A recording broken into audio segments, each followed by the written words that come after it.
আজ আমি বানাবো স্প্যাগেটি বা পাস্তা, চিজ পাস্তা। একদম ঘরে যেগুলো আছে ইজি উপায় ওগুলো দিয়েই তৈরি করে নিতে পারবেন। তো আমি স্প্যাগেটিতে আলু দেই, তো এখানে আমি প্যানের ভিতরে অল্প পরিমাণে তেল দিয়ে দিছি, চিরি চিরি করা আলু কাটা দিয়ে দিছি, হালকা পরিমাণে লবণ আর 5টা কাঁচামরিচ দিয়ে দিছি গোল গোল কইরা কাইটা। এই যে দেখেন, আমি কেচি দিয়ে কাইটা দিছি কারণ হাতে লাগলেই পোড়াইতে থাকে। এই যে এগুলা হচ্ছে সুন্দর করে একটু ব্রাউন ব্রাউন করে ভাইজা নেব, একদম বেশি না, একটু সেদ্ধ হইলেই হয়ে যাবে। তারপরে আমি হচ্ছে আর তেল না দিয়াই এই আলুটা ভাজা হইলে ওটা একটু সাইড কইরা, এই যে অন্যদিকে আমি পাস্তা সেদ্ধ করে রাখছিলাম, তো তেলের ভিতরে একটু হিং দিয়ে দিছি আর টমেটো পেস্ট দিয়ে দিব। পাস্তা টমেটো পেস্ট ছাড়া কল্পনা করা ইম্পসিবল। যত বেশি টমেটো পেস্ট যাবে তত এটার টেস্ট বাড়বে।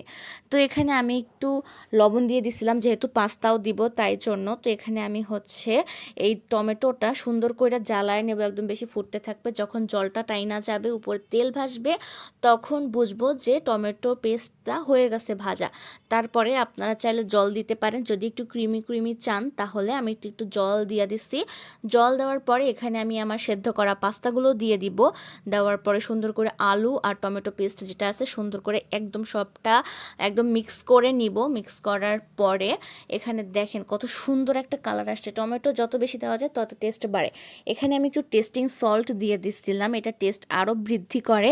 আর একটু চাট মশলা দিয়ে দিছিলাম। তো এই চাট মশলা কার কার ভালো লাগে কার ভালো লাগে না একটু জানাইয়েন কমেন্টে।